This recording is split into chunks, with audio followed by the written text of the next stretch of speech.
Bahagialah dia yang telah mendapatkan cinta kasih seorang wanita sepertimu, cinta yang tanpa kecuali. Nah, mulai sekarang, kau belajarlah bagaimana cara mengobatinya, obat-obat apa yang harus kau berikan setiap hari, karena terus terang saja, engkau akan harus merawatnya sampai berbulan-bulan, bahkan mungkin bertahun-tahun, baru dia akan dapat sembuh sama sekali. Engkau akan menghadapi masa yang amat sulit, anak yang baik. Akan tetapi itu juga merupakan suatu ujian bagi kesetiaan dan cinta kasihmu. Demikianlah, kakek itu lalu membuat ramu-ramuan obat-obatan dan dia mengajarkan kepada Xiao Xi tentang obat-obat itu, di mana mencarinya, dan memang kepandaian kakek itu hebat sekali. Setelah menerima pengobatan selama kurang lebih sebulan, Han Ho memperoleh kembali kesadarannya dan bahaya yang mengancam nyawanya telah lewat. Dia telah tertolong, sungguh pun keadaan tubuhnya masih amat lemah, sehingga dia belum mampu turun dari pembaringan. Bekas pangeran ini merasa amat terharu atas kecintaan istrinya. Dia sampai menangis mengguguk ketika mendengar akan penderitaan istrinya, ketika menyelamatkannya, dan diam-diam pangeran ini mulai menyesali semua sepak terjangnya untuk mengejar ambisi dan cita-citanya. Sekarang, setelah dia gagal dan mengalami kesengsaraan sebagai akibat daripada pengejaran cita-citanya itu, nampak jelas olehnya betapa bodohnya dia, betapa gilanya dia, digilakan oleh berkilaunya semua cita-cita yang dijangkaunya. Memang demikianlah, ambisi atau cita-cita selalu nampak indah cemerlang, jauh lebih indah daripada apa adanya. Saat kita mengejar cita-cita itu, kita tidak segan-segan melakukan penyelewengan, korupsi, kelicikan, jegal-menjegal, perebutan kursi, apa saja tanpa ada yang diharamkan, demi mencapai cita-cita. Lihatlah keadaan dunia pada umumnya. Apakah kita boleh berbangga hati dan membusungkan dada mengatakan bahwa kita manusia ini telah maju? Betapa menyedihkan. Setelah Xiao Xi mempelajari bagaimana dia harus mengobati suaminya, dia lalu mencari sebuah rumah di dalam sebuah dusun kecil di lereng bukit itu, dengan sisa perhiasan yang menempel di tubuhnya. Cukuplah baginya untuk membeli sebidang tanah dengan rumah yang sederhana, dan disitulah dia merawat suaminya sambil mempergunakan tenaga petani mengusahakan tanahnya, cukup untuk keperluan sehari-hari selama dia merawat suaminya dengan penuh ketekunan. Xiao Xi amat mencinta suaminya, dengan penuh cinta kasih dalam dada.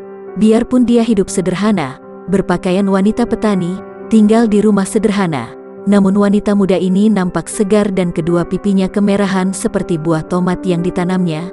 Sepasang matanya selalu bening berseri, murah senyum. Di sini, dia tidak pernah memikirkan tentang kekerasan, melainkan hidup penuh tenteram dan damai di antara penduduk dusun yang hanya memiliki sedikit kebutuhan hidup mereka secara wajar. Han Ho semakin terharu oleh sikap istrinya. Dia maklum bahwa nyawanya tertolong. Akan tetapi sebagai seorang ahli silat yang memiliki kepandaian tinggi, dia pun tahu bahwa ada beberapa bagian tubuhnya yang rusak sehingga dia tidak akan mampu lagi mengerahkan seluruh tenaga sinkang seperti dahulu. Kepandaian, yaitu ilmu silatnya, memang masih ada. Akan tetapi apa artinya kalau sinkangnya sudah lenyap dan tinggal sedikit tenaga dalam yang tidak ada artinya itu? Maka, dalam keadaan masih setengah lumpuh, kedua kakinya masih belum kuat dipakai jalan, dia mulai mencatatkan ilmu-ilmunya yang paling rahasia dan tinggi, yang didapatnya dari pelajaran kitab ciptaan Bu Beng Hutku. Menuliskan ilmu-ilmu Hok Leong Sin Chiang dan Hok Te Sin Kun, juga ilmu menghimpun tenaga, dengan cara yang amat cerdik, dengan tulisan-tulisan rahasia, dan kalau orang lain yang membaca kitab itu, maka dia takkan mungkin mengerti semua isinya, dan kalau orang berani mempelajarinya tanpa tahu akan rahasianya, maka orang itu akan memperoleh pelajaran sesat yang berbahaya bagi dirinya sendiri. Dengan tekun, sama tekunnya dengan istrinya yang merawatnya, Han Ho menuliskan kitab itu. Dia pun, seperti istrinya, dapat mulai merasakan ketenteraman hidup, ketenangan batin tinggal di tempat sunyi ini, penuh dengan kesegaran hawa gunung dan sinar matahari. Yoxian kadang-kadang datang berkunjung, atau kadang-kadang Xiao Xi yang datang berkunjung ke puncak dan ke pondok kakek itu untuk minta nasihat tentang pengobatan suaminya. Mereka menjadi sahabat-sahabat baik dan Yoxian diam-diam kagum akan pengetahuan bekas pangeran itu yang cukup luas. Karena memang Han Ho banyak mempelajari kitab-kitab sejarah dan kesusastraan. Ketika Han Ho mendengar bahwa selain ilmu pengobatan, kakek ini juga memiliki keahlian untuk meramal, dia tertawa. Kalau begitu, tolonglah engkau lihatkan garis nasibku, Lo Qianwei.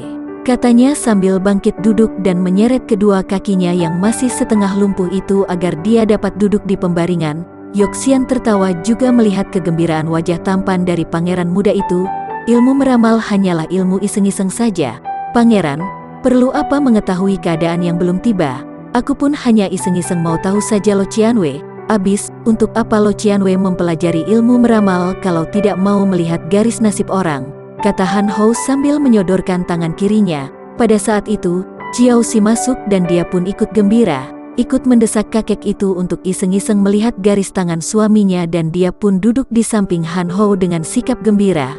Karena didesak, akhirnya Yoxian memeriksa garis-garis tangan pangeran itu dan tak lama kemudian dia pun mengerutkan sepasang alisnya yang sudah putih dan wajahnya nampak serius ketika dia berkata, "Pangeran, dari garis tangan ini saya dapat mengetahui jelas bahwa pangeran akan sembuh dan selamat dari bahaya maut ini." Suami istri itu saling pandang dengan gembira dan Han Hou mencela dengan gaya berkelakar. Tanpa melihat garis tangan sekalipun Lo Qianwei tentu tahu bahwa aku sudah terbebas dari bahaya. Bukankah Lo Qianwei yang telah mengobati dan menyelamatkan diriku? Jangan mencela dan memandang rendah. Qiao Xi menegur suaminya. Lo Qianwei, harap teruskan membaca garis nasibnya. Kakek itu terus menyusuri garis-garis telapak tangan Han Hou. Kemudian, tanpa mempedulikan teguran pangeran itu tadi, dia berkata lagi, "Pangeran akan mempunyai keturunan, seorang putera." Han Hou menoleh kepada istrinya dan mereka saling pandang dengan penuh arti. Sejak Han Hou terluka, kedua kakinya dan tubuh bawahnya seperti dalam keadaan lumpuh sehingga dia tidak mampu melaksanakan tugasnya sebagai seorang suami. Bagaimana mungkin dia akan dapat mempunyai seorang putera? Tapi, katanya ragu, "Ini hanya ramalan iseng saja, Pangeran, tidak perlu terlalu dipercaya. Akan tetapi menurut garis nasib, jelas bahwa pangeran akan mempunyai seorang putera. Akan tetapi yang terlebih penting lagi," kakek itu mengerutkan alisnya dan meneliti garis-garis tangan itu, kelihatan serius sekali sehingga Han Hou dan Qiao Xi ikut pula merasa tegang. "Ada apakah, Lo Qianwei?" tanya Qiao Xi khawatir. "Inilah kebaikannya ilmu meramal." Akhirnya kakek itu berkata, "Manusia dapat berhati-hati menghadapi bintang gelap. Saya melihat bintang gelap sekali dalam perjalanan hidup pangeran, dan bahaya besar mengancam kalau pangeran mendekati keluarga. Oleh karena itu, saya hanya dapat menganjurkan agar pangeran dan istri mengasingkan diri dan hidup tenteram di sini. Jangan sekali-kali mendekati keluarga." Yang Lo Qianwei maksudkan, "Keluarga yang mana?" Qiao Xi bertanya khawatir sedangkan Han Hou hanya tersenyum saja karena dia tidak percaya akan semua ini. Tidak dijelaskan dalam garis-garis itu, hanya ada tanda bahwa bahaya itu datang melalui keluarga. Maka sebaiknya kalau kalian berdua tinggal tenteram saja di tempat ini dan lupakan semua masa lalu dan hubungan keluarga.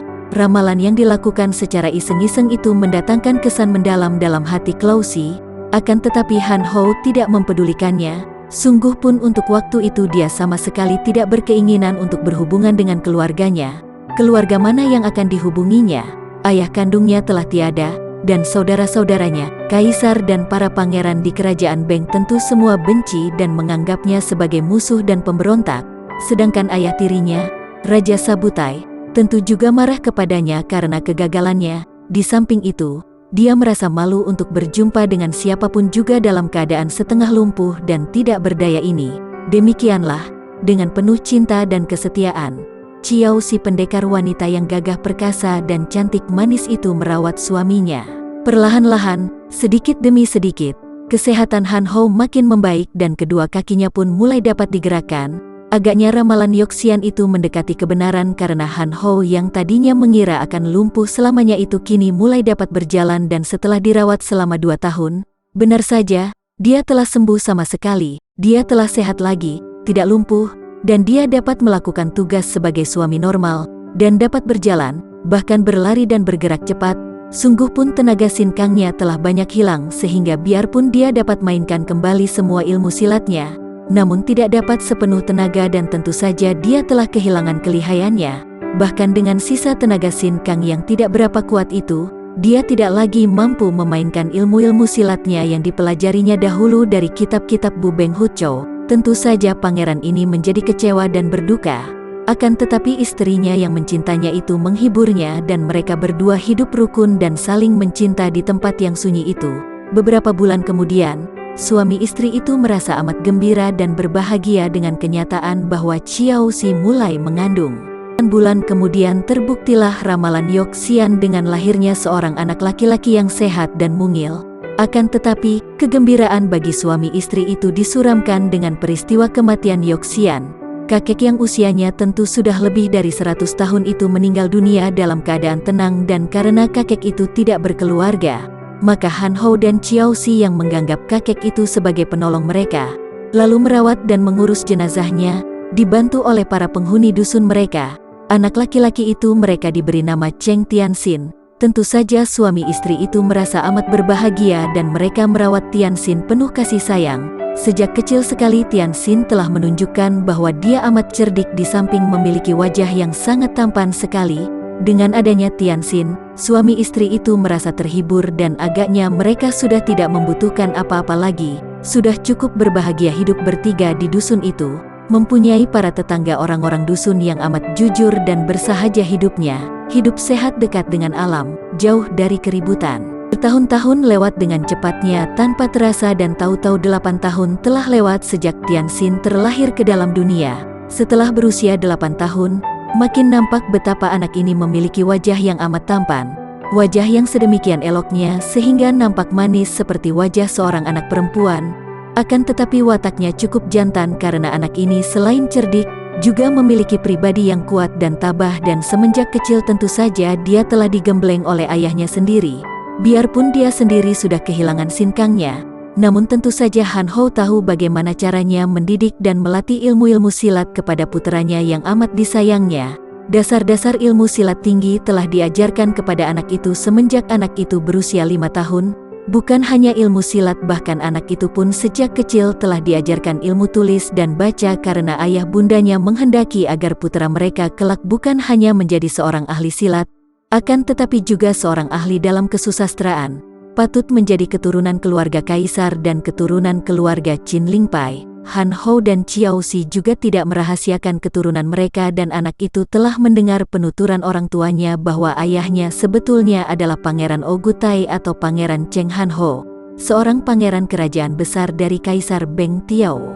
Ayahnya adalah permaisuri Hamila di utara, dan ibunya adalah cucu dari ketua Qin Lingpai, sebuah perkumpulan silat yang amat terkenal di seluruh dunia persilatan. Penuturan ini tentu saja menanamkan sesuatu dalam batin Tianxin, dan semenjak mendengar tentang keturunan ini, dia merasa bahwa dirinya jauh lebih tinggi dalam hal keturunan dan derajat daripada semua anak di dalam dusun itu. Dia tidak menjadi tinggi hati atau sombong karenanya, hanya dia merasa seperti menyimpan suatu rahasia yang membuatnya merasa amat bangga. Dari ibunya, Tianxin memperoleh pelajaran tentang sikap seorang pendekar besar yang selalu harus membela kebenaran dan keadilan, harus melindungi yang lemah tertindas dan harus menentang setiap kejahatan dan orang-orang kuat yang bertindak sewenang-wenang, harus pula selalu merendahkan hati dan menjauhi sikap sombong. Pada suatu hari, selagi Tianxin berada di depan rumahnya, seorang Weisio memasuki halaman rumah itu. Seorang Weisio yang berpakaian sederhana berwarna kuning, memegang tongkat dan sebuah mangkok butut. Weisio itu masih belum tua benar, belum ada 40 tahun usianya, berwajah tegap dan nampak kuat, wajahnya tampan dan bundar. Sepasang matanya mengeluarkan sinar ketulusan dan kejujuran, mulutnya tersenyum wajar tidak dibuat-buat. Melihat Weisio itu memasuki halaman dengan langkah lambat tanpa ragu-ragu, Tianxin bangkit dan memandang tajam. Dia adalah seorang anak yang sejak lahir berada di dalam dusun, namun pengetahuannya telah cukup banyak berkat bimbingan ayah bundanya sehingga melihat Weisio ini, tahulah dia apa yang dikehendaki oleh pendeta itu. Apalagi, di dusun itu sudah beberapa kali lewat Weisio berkelana yang singgah di dusun untuk minta diberi makanan sekedarnya untuk penyambung hidup. Lo Suhu, apakah Lo Suhu seorang Weisio yang sedang melakukan perjalanan berkelana dan kebetulan lewat di tempat ini? Tanyanya tanpa ragu, suaranya bening dan pandang matanya tajam. Weisio itu tertarik sekali dengan seorang anak laki-laki yang cerdik luar biasa. Maka dia tersenyum ramah dan memandang penuh kagum. Benar, dugaanmu, sahabat kecil, dan apakah Lo Suhu singgah di sini untuk minta bantuan makanan? Dia memandang ke arah mangkok kosong di tangan kanan Wesio itu. Sekali lagi dugaanmu tepat, sahabat kecil, bersambung.